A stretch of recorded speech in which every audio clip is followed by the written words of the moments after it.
My name is Ginger Hemingway, and I am your worship associate for today. As we begin today, we acknowledge that we gather on the unceded lands of the Agua Caliente band of the Kaiwea people.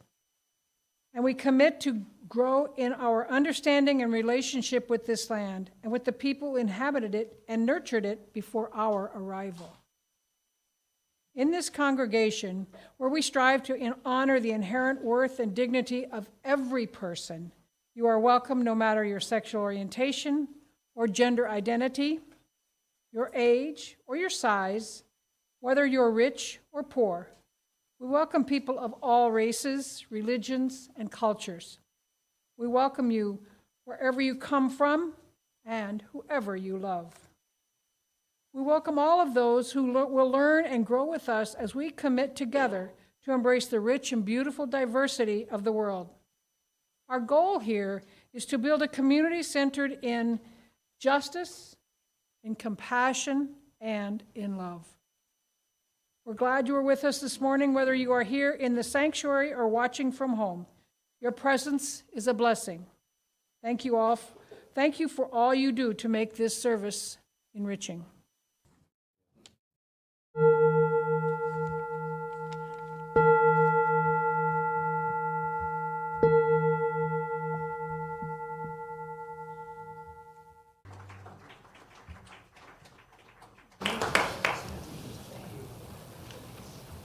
Good morning and welcome. I am the Reverend Ian Riddell, and I have the joy and honor and delight of being the minister of this congregation.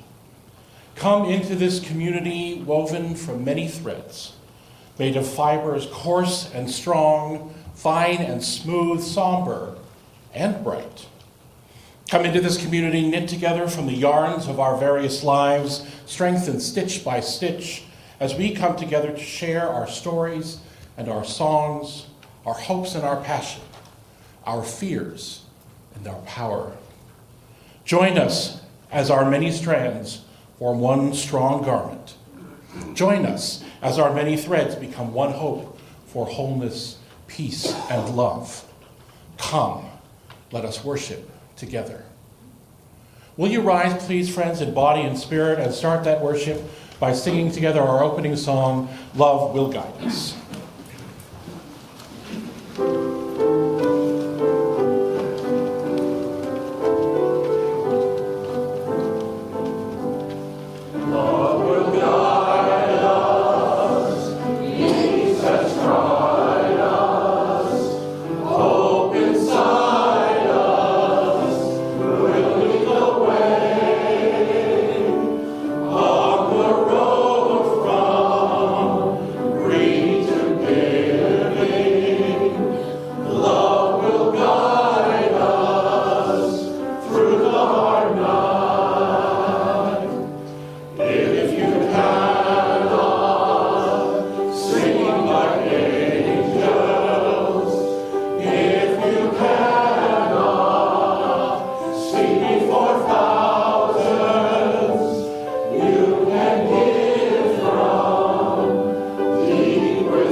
Now join us in the chalice lighting and unison aspiration.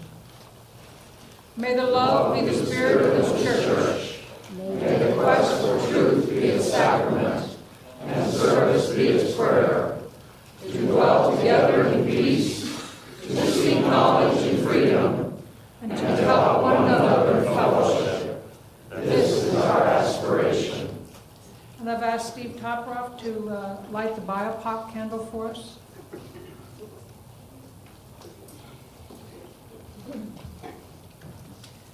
We light these candles in solidarity with Black, Indigenous, and other people of color as we journey together towards spiritual wholeness. May we, as a beloved community, work to dismantle racism and all forms of oppression. May we live out our principles so that justice, dignity, and equity for all prevail.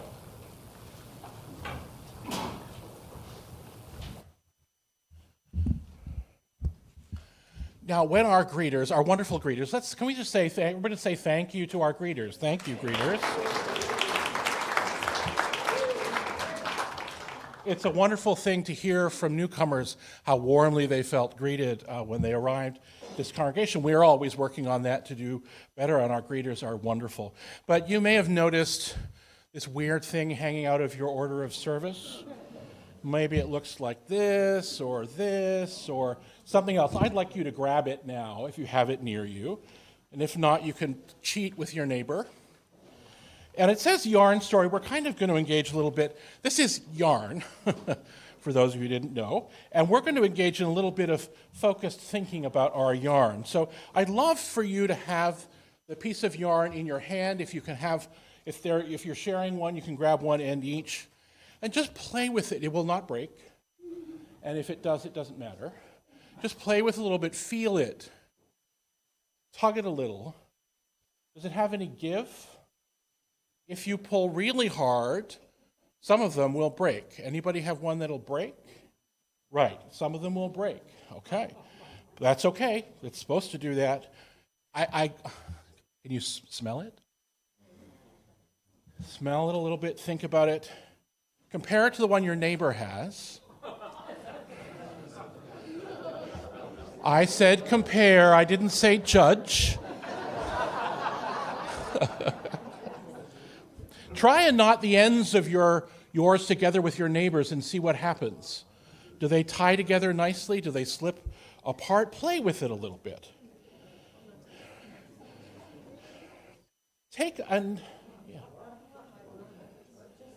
Well, anyway, okay, good. Now, take a look at it really closely. Even those of you who, some of them are very thick, like this one. Some of them are thinner, right? Take a very close look. Does it look like it's sort of wrapped around itself? Can you pull it apart this way? Can you pull it apart that way? How many strands make it up? So here's the thing. We're going to come back to this in a little bit. But I just want you to, as the service goes along, this is our version of a fidget spinner today. Play with it a little bit. See what's the same. Maybe pass them around amongst each other and play with it a little bit. And we'll come back to that later in the service. For those of you who are new, we talk about crafting a lot here. So all will be made clear. Thank you for your generosity, for the support of this beloved community. I'd like to invite Rod Belshie to come forward and say a little bit more about that.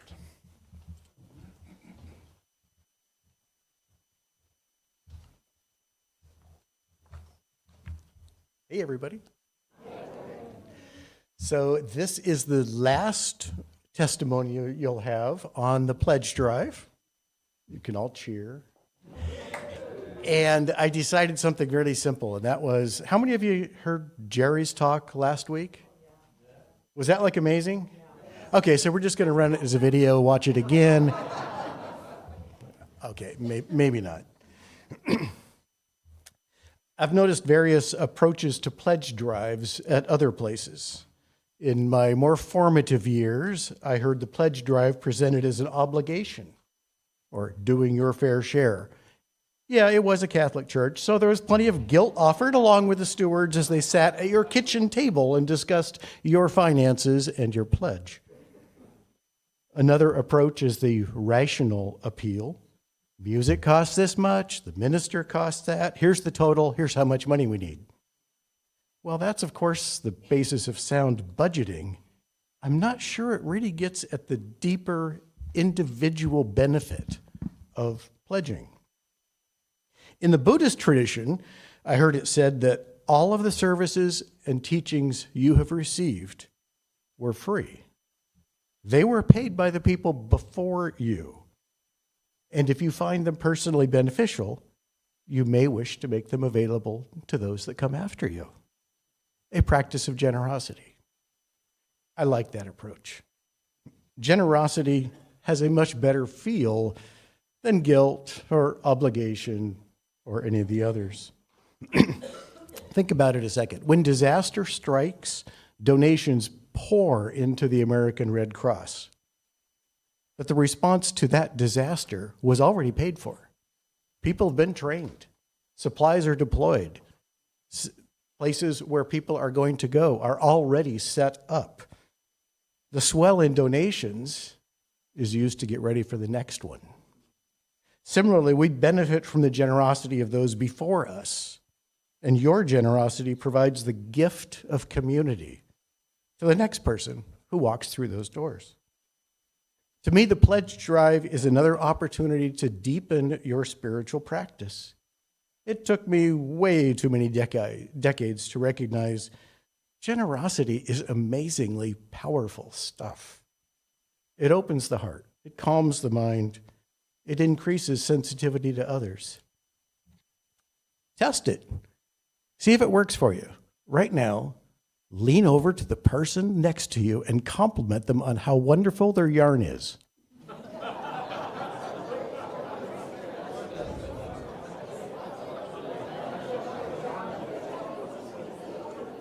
Now, how did that make you feel? Didn't that feel good? Generosity creates joy. So I encourage you, stick around after the service. Help clean up, help straighten up, help do things. If you don't know people, it's going to feel weird. Do it anyway. Tiny acts of generosity build upon each other and help us to be better versions of ourselves. Just helping out with any tiny little thing brings you closer to other people. It increases your sense of belonging and fosters a sense of stewardship. And you know, it just plain feels good. We have an amazing community here.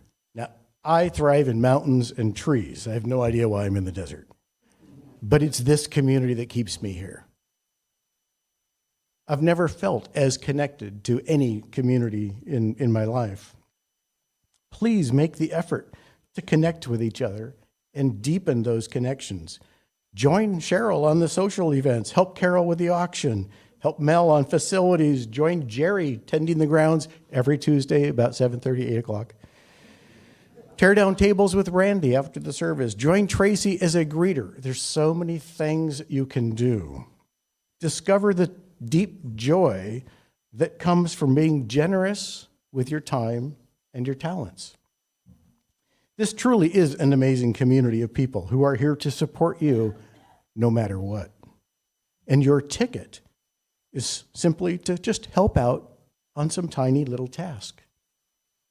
A spiritual lesson I learned is to be generous with my time and money by following my heart.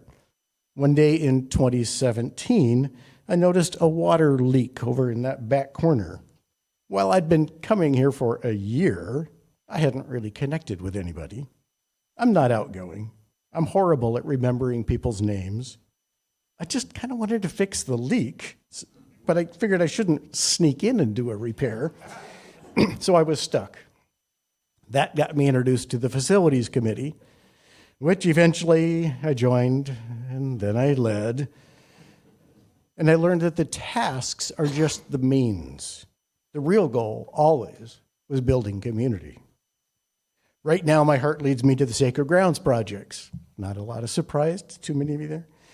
The church always has tasks that need doing, but that isn't the point. The tasks are just the means. Connecting with people is the real point. And similarly, the dollar amount of your pledge, forgive me, Jerry, is less important than the joy of the generosity that it produces. Follow your heart and pursue the joy. Generosity through a sense of obligation or duty, it's hollow. I've seen it lead to feelings of being underappreciated or even bitterness. If you feel compelled to give through guilt, don't do it. That's a hollow path, and that's damaging to your soul. Generosity can be a great spiritual practice to open your heart. It really feels incredibly good. Perhaps the happiest state of humans is the joy of helping someone. This testimonial is the last one you will hear this year. I encourage you to think of the pledge drive as a practice of generosity and to seize that opportunity. Offer the gift of this wonderful place to the next person who walks in through that door. Give of your time and treasure until it feels good, really good.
If you want a world of love, plant love. If you want a world of love, grow love. If you want a world of love, be love. Thank you, choir, for that message and that beautiful music. There are many more. Each of us comes here with our own challenges, our own hopes, our own strengths, our own worries. So we gather here in time of quiet to be present to each other, to remind each other that we are not alone, that we are connected each to each, that the fabric of this community holds us, and that the fabric of the love that is broader and deeper and more powerful than we know holds us as well. We bring with us, though, the challenges and pains and chaos of the world around us. We are in a world where there is too much warfare, too much violence, too many innocent people being killed and displaced and threatened. And so we pray deep in our hearts, with the work of our hands and the air of our voices, as we challenge each other, as we challenge our elected representatives, as we speak out into the world, our deep, deep hopes, demands for peace and justice and safety for all of Earth's children, no matter where they live. And especially on my heart today, and I know on many others, is the short life of Nex Benedict from Oklahoma, a non-binary youth who died after being beaten in a school bathroom. It's hard to hear that. It's harder here to hear that the school did nothing afterwards, and the poor person passed away very shortly afterwards. So we hold in our hearts their family, their friends, their community. We hold in our hearts all of our trans, non-binary kin who live and move through a world that is increasingly painful, increasingly threatening. The love that we have in our hearts, we pray, will come out in the work of our hands, the strength of our voices as we speak and act and vote and demand justice and safety for all of Earth's beautiful children. With this pain in our hearts, with this conviction in our hearts, we pause in quiet reflection this morning, safe in the arms of this beloved community and of the love which is broader and deeper than we can ever know.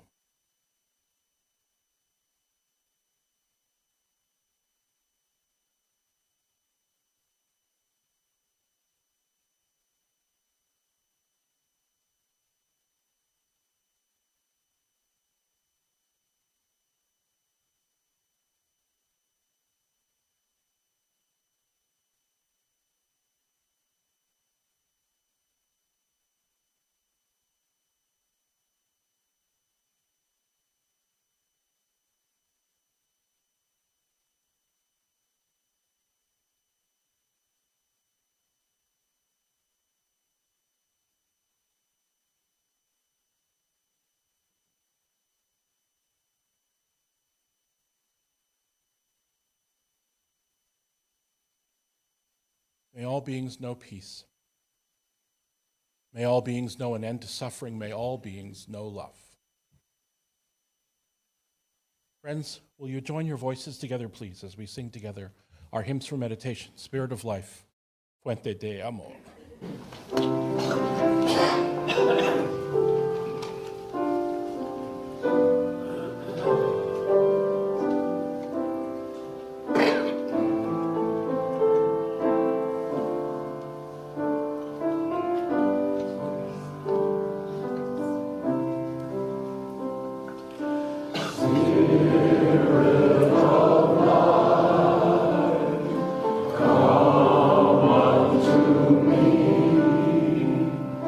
Sing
voices are healing and lovely. Thank you. Before I start my sermon, I want to share that my allergies are really, really bad right now, and I've had a persistent cough, which many of you have. So it's not COVID, it's not anything contagious, and I'm doing okay. I'm just coughing a little bit more than usual, so bear with me, I apologize. We often talk here of our shared ministry and our work in the world as crafting the beloved community and crafting shared ministry. We've taken inspiration from the way that knitters think about their knitting or weavers think about their weaving, taken inspiration from the intention and care that those engaged in any craft bring to the task in front of them. And today I'd like to dig a little deeper into one part of crafting, not to think about the techniques or the practices so much as look at the materials used in that crafting. In this case today, to look a little bit about yarn. And I warn you, we're going to go a little deep. The Knitter's Book, and there is a point. So, The Knitter's Book of Yarn by Clara Parks opens with these words. Yes, there is a book called The Knitter's Book of Yarn. All knitterly creation stems from one simple element, yarn. It is the baker's flour, the jeweler's gold, the gardener's soil. Yarn is creation, consolation, and chaos, all spun together in one perfect ball. It's a simple concept, twisting fibers together into a continuous thread of yarn. But the variety of fibers, blends, and spins is truly infinite. So is our relationship with yarn. We love it, we covet it. We are knocked senseless by it, yet sometimes we are baffled, thwarted, and betrayed by it. So yarn is a big deal in the knitting community. Ask a knitter or a crocheter or a weaver what their favorite yarn is, and get ready for a long, lively, at least for them, conversation. It is a hot topic, sometimes even a heated one. So generally, the yarn that knitters and other folks use comes from 4 sources. There are protein fibers. These are made from the hair of animals. Wool from sheep, of course, but also from the hair of goats and camels and rabbits and alpacas and llamas. Thank you, Rod. Angora and cashmere are animal fibers. Kiviot is made from the inner wool of the muskox and is pretty much the most expensive yarn you can buy, as it only comes from a couple of islands north of Canada. People have also been known to spin yarn from the hair of their canine and feline household companions, and even from human hair. The next major group are made from the cellulose that occurs naturally in plants. Cotton, linen, and hemp are the major kinds of this type of yarn. There are cellulosic fibers, which are processed from plant material, which is broken down to its basic cellulose and then extruded to make a fiber or a yarn. Rayon and tencel are created this way, as is any fiber or yarn that you see made from bamboo. Silk is an odd outlier, as it is created by the silkworm by cellulose extruded from its body. So it's both cellulistic and an animal fiber. And finally, there are synthetic fibers made entirely from what we might call non-natural materials, often petroleum of some form. Polyester, nylon, acrylic, things like that. I'm going to talk to you in a moment why those differences might matter in crafting and why they might matter to what we're thinking about today, but I do want to take a small detour. I'm not going to be apologetic, but there may be some of you who are wondering right now what any of this has to do with the work of the church in the world or our work for justice and compassion. So, every piece of clothing that each of us is wearing right now was made from one of these fibers. Polyester, cotton, rayon, wool, silk, linen. Your socks and your underwear, your pants and your shirts. This stole, this hanging, all cloth made from these fibers. Each one of these items was made from fibers that were grown or husbanded or manufactured in a specific way. Each of the processes that led to those fibers has an impact on the environment that we live in. From the husbandry of herd animals, or the growing of cotton and hemp and bamboo, to the mining of petroleum and other elements. From the manufacturing processes that turn that raw material into yarn or thread, and the manufacturing process that turn that yarn or thread into fabric, and the manufacturing process that turned that fabric into clothing or upholstery or blankets. Knowing where these fibers come from might be the first step in our thinking about the human and environmental impact of our farming and manufacturing processes. How are the land and the air and the water treated when our fibers are created? Do you know how much water it takes to grow cotton? How are the people who do all this work, from shepherds to dressmakers, from miners to spinners, how are they treated and compensated? A couple of things. Discarded, cheaply made clothing is rapidly becoming an environmental issue as dumps and landfills are filled with discarded clothing. I told you that yarn conversations can get heated. Vegans and non-vegans spend a lot of time talking with each other, sometimes shouting each other, about what kind of yarn or fabric is more ethical. The yarn created from animals or yarn created from petroleum. A large driver and impact of the Industrial Revolution grew from inventions like the cotton gin, which industrialized the production of fiber and cloth. The arrival of machines that could knit and weave radically changed the economies of many nations, including the home economies of those who had supported their family in spinning and knitting and weaving. The cultivation and harvesting and processing of cotton alone drove the economies of whole nations and empires. Even our religious history, as Unitarian Universalist, is implicated in fiber and fabric. The fabric industry of New England, which so enriched our Unitarian religious forebears in the 18th and 19th centuries, was massively dependent on the production of cotton in the southern states and colonies. Cotton planted, nurtured, and harvested using slave labor.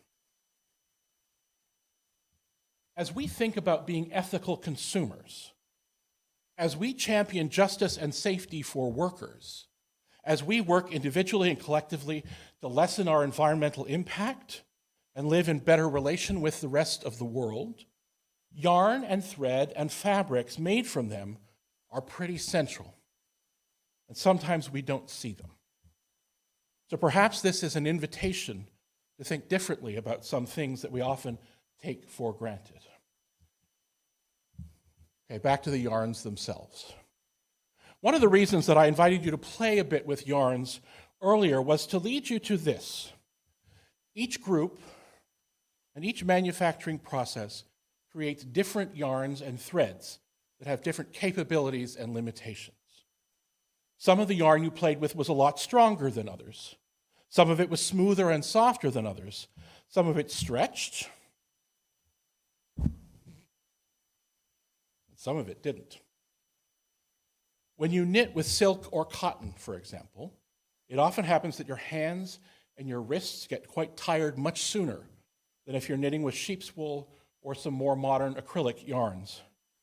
The reason is that the wool in some acrylics have some stretch, some give to them because of how they're created.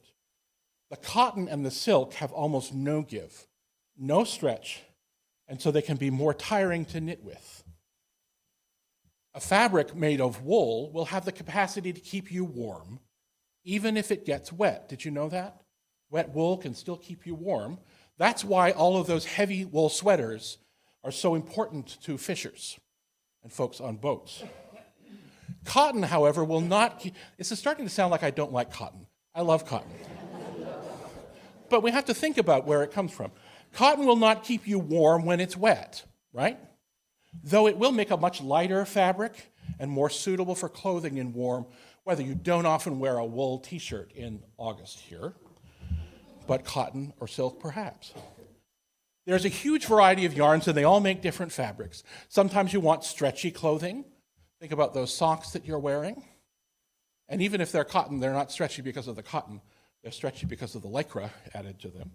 Sometimes you want clothing to drape, a lovely silk scarf, for example.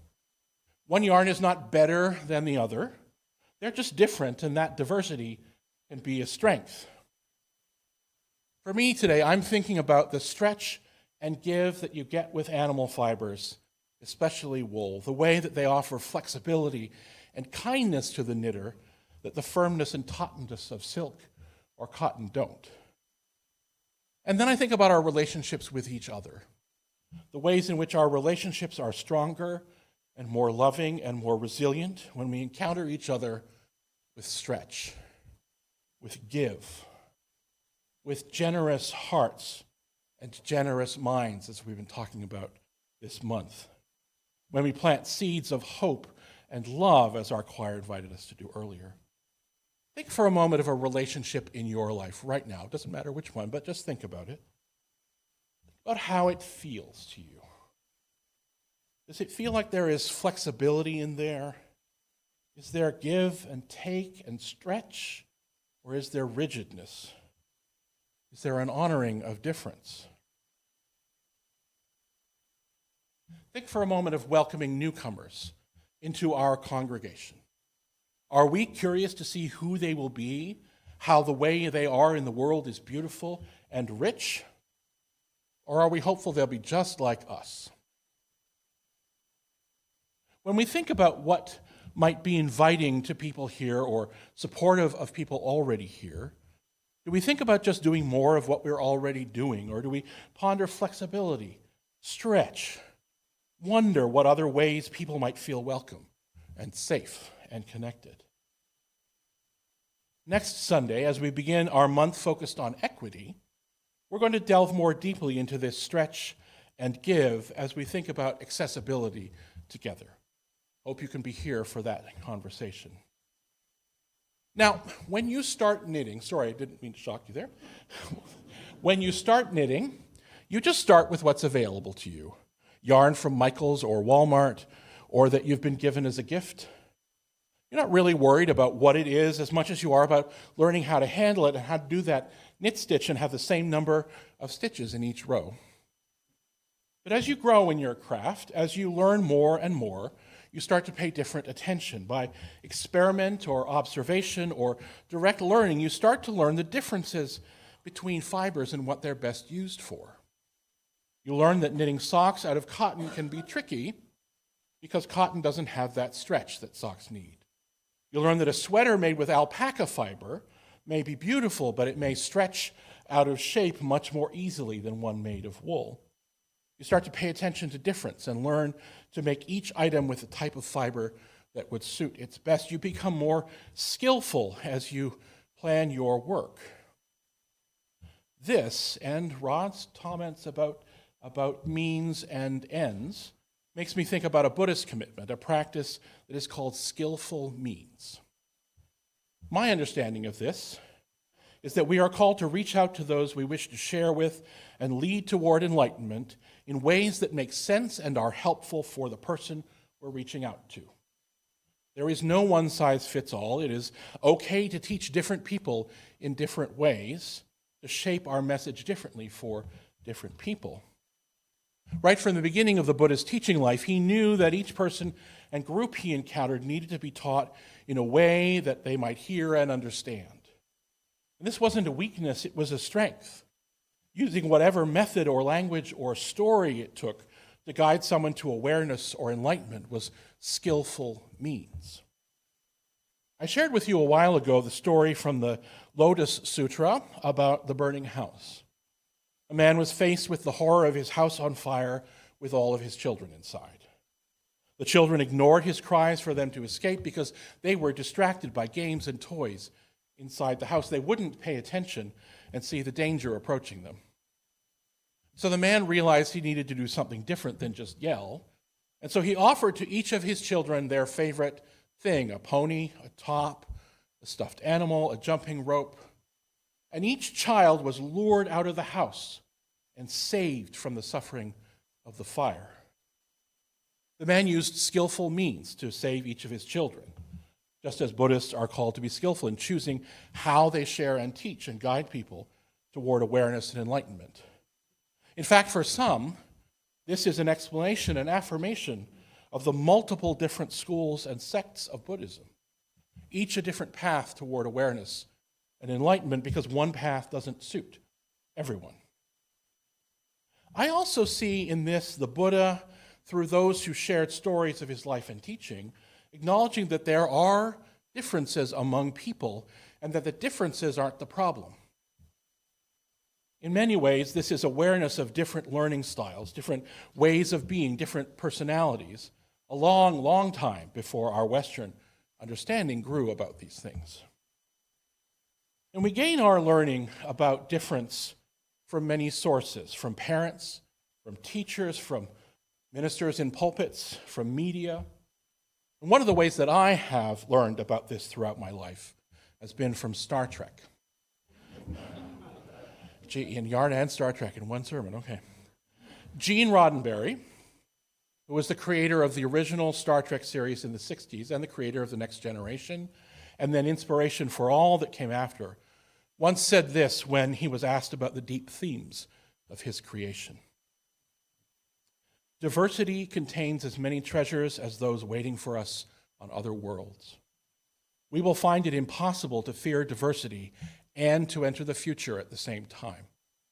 Let me say that again. We will find it impossible to fear diversity and enter the future at the same time. If we cannot learn to actually enjoy these small differences, to take a positive delight in these small differences between our own kind here on this planet, then we do not deserve to go out in space and meet the diversity that is almost certainly out there. Roddenberry's dream was that Star Trek would become a model of this, an invitation for us to learn together how we might grow as a species and culture.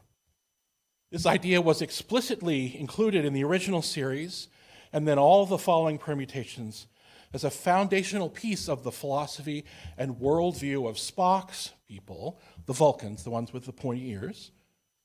In Vulcan, it was expressed as called Utshan.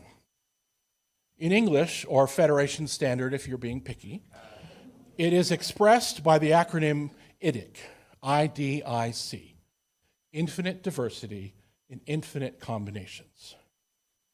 For the logic-focused Vulcans, this expression of the richness of life was culturally and spiritually grounding. My friends, all of these things, the voice of a 20th century visionary, the legacy of an ancient religious tradition, the practice of manufacturing and utilizing a diversity of fibers and yarns and cloth all invite us, I hope, into seeing each other and the world around us with charity and curiosity and wonder, to see the differences between and among us as strength and a joy to be celebrated and embraced. Next week, as I said, we're going to continue this theme as we think together about our religious community and how we are called toward equity and accessibility. Each piece of yarn, however it was made, has the possibility, the potential to bring warmth and safety, to bring beauty and grace, to bring comfort and glorious expression. Each of us, too, has that possibility as well, to bring comfort, to bring safety, to create beauty and grace. May our minds be curious and open as we encounter each other. May our hearts be loving and generous as we imagine our future together. May it be so. Friends, will you join us as you please rise in body and spirit, and join as we sing When Our Heart is in a Holy Place.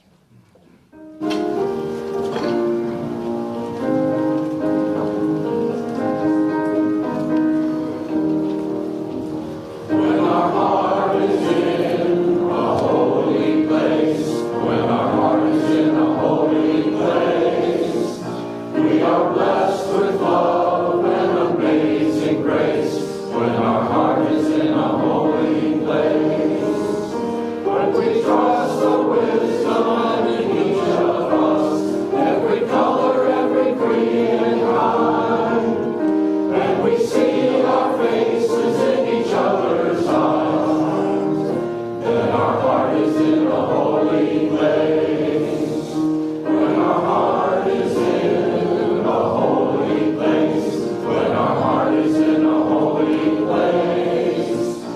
We are blessed with love and amazing grace when our heart is in a holy place. When we tell our story from the inside, and we listen with a loving mind, and we hear our voices in each other's words, then our heart is in a holy place.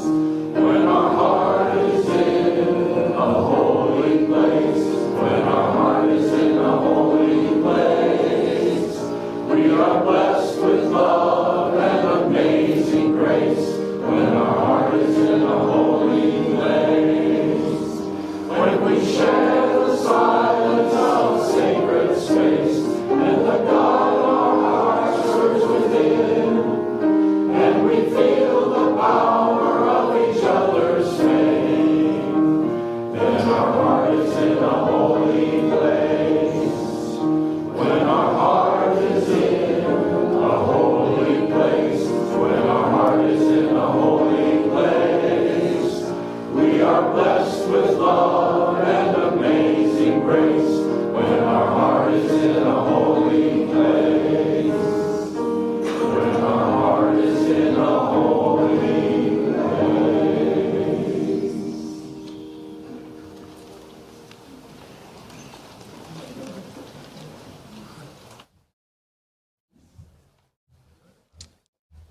Thank you very much. Please join us as we extinguish this flame, extinguish the chalice. We extinguish this flame, but not the light of truth, the warmth of community, or the fire of commitment. These we carry in our hearts until we are together again. We have a few announcements this afternoon. One, we want to again remind everybody that this week will be the end of our pledge drive. If you have not completed your pledge form, Sarita will be on the patio to help you complete and collect any forms. If you have completed your form or submitted your pledge, thank you very much for being on top of that. Also, we have a message from Sacred Grounds. Please join us after the service as we map our direction for our sacred grounds for the coming year. We're having some exciting ideas for the next round of Sacred Grounds programs and projects and want to get your input. We will start at approximately 11:30. For those of you watching online, you will be able to join by clicking on the same link you used for this worship service. And from our Social Justice Committee. You have only 4 more days to order your UUCOD Side with Love t-shirt. This will be the only sale held this year. So if you plan on volunteering at Galilee Center in March, Laundry Love in April, or any future event we do, you're going to want one. Look at last Friday's newsletter for details. Don't delay. And also, if you haven't decided how to vote on California ballot Proposition 1, after today's service, Sue Kaspari will be on the patio with a handout that lists the pros and cons to help you vote your values. Get some coffee and stop by the table to pick one up. If you're watching this online and want one, contact Denise Jansen-Ager. Thank you.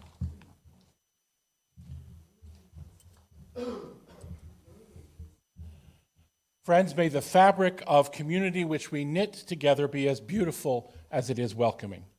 May our tapestry be rich and diverse, weaving together the diverse strands of our life and our vision. And may the craft of our hands and the work of our hearts share peace, justice, and love. Go in peace, my friends, to love and serve the world.